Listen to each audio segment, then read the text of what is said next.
Good afternoon, everyone. I welcome you back to my YouTube channel. So those of you that are new, make sure that you subscribe. You also hit the like button. Don't forget to share.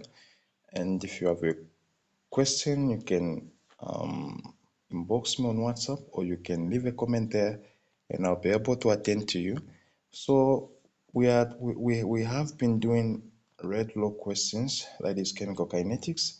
And here is one question which happens to be complete. We have been asked to simply write the rate law, determine the value of the rate constant K, and also find the overall order for the following reaction.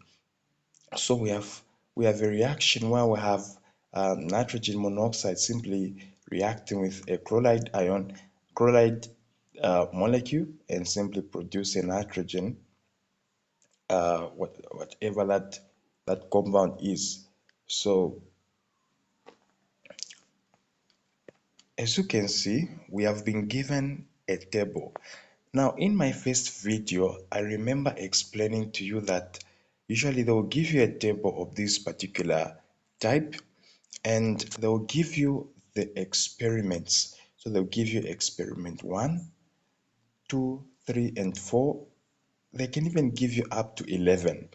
Okay, then they'll give you the concentrations. Remember that concentration must be, it varies. It can be increasing with the time, or it can be decreasing with the time.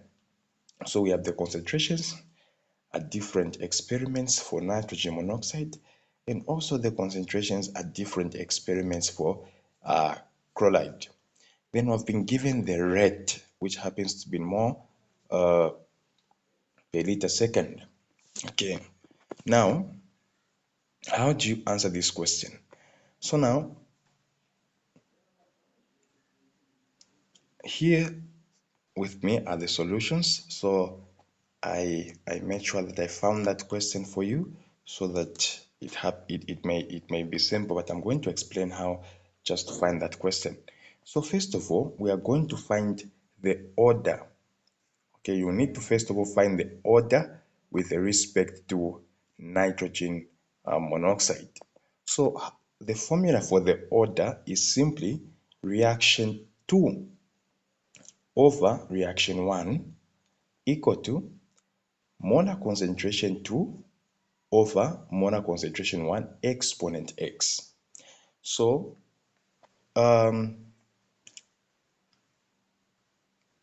you get the rate for experiment 2, you divide it with the rate for experiment 1. So it's going to be 5.72 multiplied by 10 to the power 6, which happens to be there, over 1.43 multiplied by 10 to the power negative 6.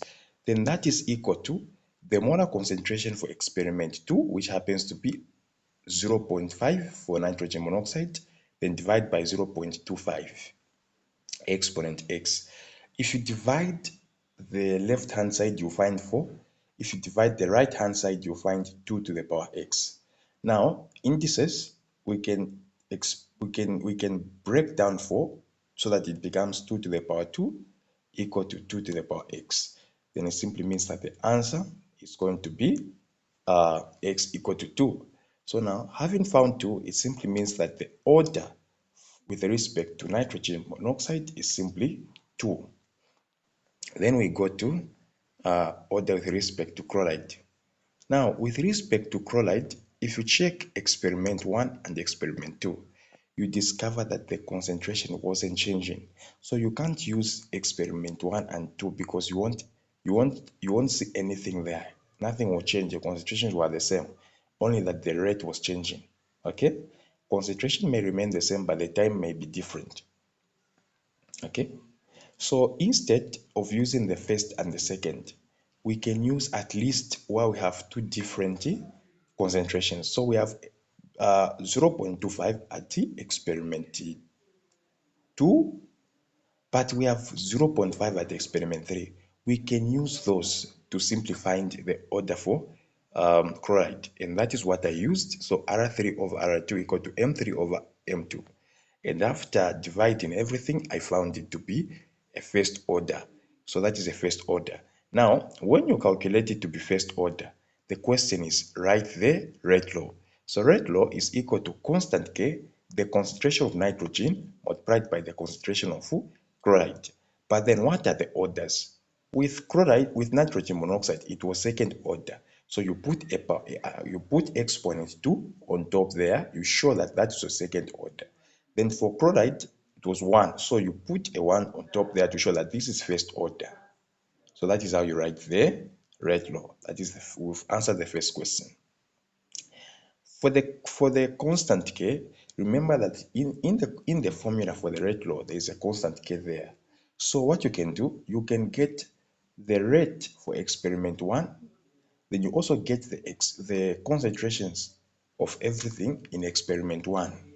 So if you decide to get rate in experiment 3, make sure that you maintain the concentrations also for these two particular molecules in experiment 3. So that is what I did. I put 0.25, 0.25, but with the power 2 there. Then if you expand that, you multiply by 0.25, you're going to get that number which I've put there. Then K multiplied by that number, it's simply K with that number. Then you divide everything, you're going to get 9.152 multiplied by 10 to the power 5, to the power negative 5. So that is just how you find the value of the constant K. It's very simple. Now, for you to find the overall order of reaction, in my first video, I showed you that overall order of reaction is simply the summation of all exponents. So we found it to be second order, which happens to be 2, and first order. So if we just add the 2, it means that we have already found the overall order of reaction. So this is just how easy it was. Thank you so much.